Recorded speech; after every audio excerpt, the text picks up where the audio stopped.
لبسوا علينا هاد الكذبة ديال جهة السعد من وراء البحر.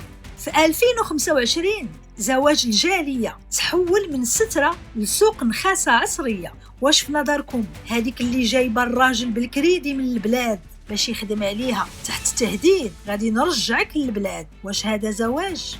ولا هذاك اللي كيشري بنت صغيرة بالعملة الصعبة غير باش يبرد فيها غدايد الغربة، واش هذه عشرة؟ لا، هذه راها جريمة مغلفة بدفتر الحالة المدنية.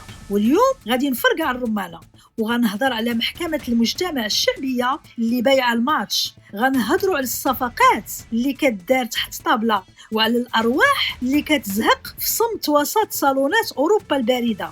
وجدوا راسكم حيت هاد الحقيقة غتحرق بزاف ديال الناس، ولكن خاصها تقال. شكون هما الناس اللي كيجيو من أوروبا يبحثوا على زوج أو زوجة في البلاد؟ ماشي دائما كيبحثوا على الحب أو البحث عن زواج العشرة.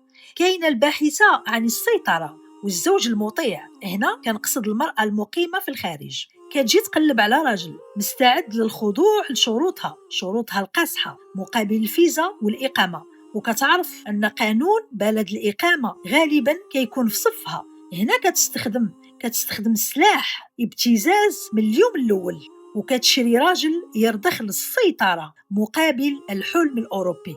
والرجل كذلك كاين اللي باحث عن التسهيلات والتحايل القانوني.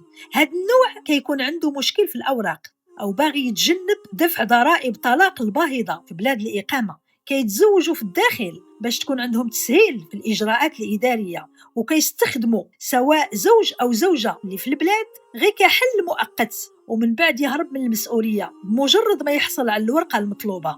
والأمثلة كثيرة، وكاين قصص بزاف ديال رجال كبار في السن كيتزوجوا بنات صغار ماشي للعشرة الزوجية غير باش يحصلوا على مخصصات اجتماعية أو عائلية من دولهم. وهذا الزواج ماشي زواج العشرة أو زواج الحب، فهذه صفقة مالية.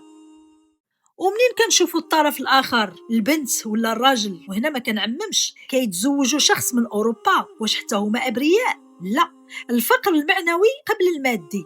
كيتزوجوا الجنسية قبل الشخص، كيشوفوا أن الزواج من الخارج هو مفتاح الكرامة، وهذا خطأ. المشكل كيبدي هنا، كيتجاهلوا العلامات الحمراء باسم الفرصة وكيغمضوا عينيهم على أي إهانة، لأن الفيزا أهم من المشاعر عندهم. والصدمة النفسية في المهجر بعد ما كيوصلوا وكيكتشفوا أنهم كيعيشوا بحال دوك العبيد المقنعين تحت رحمة وثيقة الإقامة. هنا الكرامة كتموت يوميا، والزوج المقيم بالخارج أو الزوجة المقيمة كيستغلوا الضعف ديالهم، وهنا كتصبح الآثار مدمرة، الاكتئاب، العزلة، وكيعيشوا في بلاد غريبة معزولين عن الأهل ديالهم ومهددين بالترحيل. غادي ترجع للبلاد أو غادي ترجعي للبلاد، والرجوع للبلاد إلى تكلموا عن المعاناة.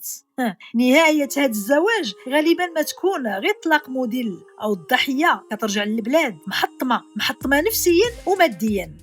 ولكن شكون المسؤول الأكبر؟ أحيانا العائلة. شحال من أم أو أب كيبيعوا بنتهم أو ولدهم في سوق سماسرة هذا الزواج. العائلات أو الأهل كيقلبوا على عريس المهجر وكيوافقوا على زواج سريع بدون سؤال، ما كيسولوش في ذاك الراجل منين جا او في ديك المراه منين جات، فقط لانهم طامعين في الفيزا والاقامه. وكاين اللي طامعين في القفطان والهدايا والمبلغ المالي والمهر. هنا الاب والام كيتحولوا الى شريك غير مباشر في الجريمه. والعائلات اللي كتقبل بشروط طايحه بزاف في المهر، تنازل عن الحقوق مقابل ضمان الخروج من البلاد. وهنا الرسالة الحارقة، الأهل اللي كيركزوا على الصورة الخارجية والمظهر الاجتماعي والمادة السهلة هما اللي كيهدموا حياة بنتهم بالورقة أو حياة ولدهم. وفيقوا أيها الآباء والأمهات، ابنتكم ليست بضاعة أو ابنكم ليس بضاعة. زواج الأوراق ماشي حل، هو تأجيل للمشكل، لأن الكرامة ما كتشراش بجواز سفر أجنبي. الورقة كتمزق والمشاعر ما تموتش. ورسالتي ليك أخي أو أختي، استثمر في ذاتك، خدم على راسك باش ما يكونش زواج المهجر هو الحل الوحيد. الزواج مبني على الثقة ماشي على توقيع الذل والاحتقار.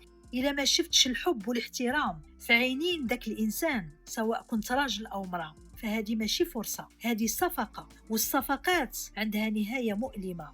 وفي الأخير تذكر قيمتك ماشي في بلاد الهجرة غير إلا كان راجل أو مرأة يخافوا الله سبحانه، وقيمتك في قوة شخصيتك وصدق قلب ديالك. وخلي سرباء الصدى هي صوتك اللي كيهرس الحقيقة.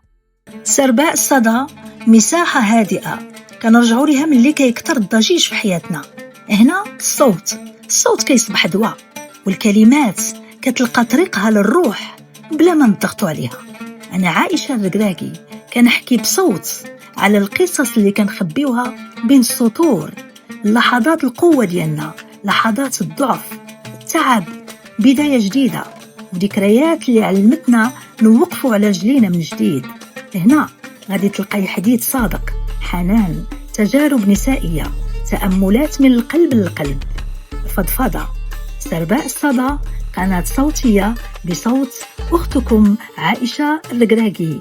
تحياتي لكم من القلب، واللي عجبها المحتوى تشترك، ولكم مني أغلى التحيات.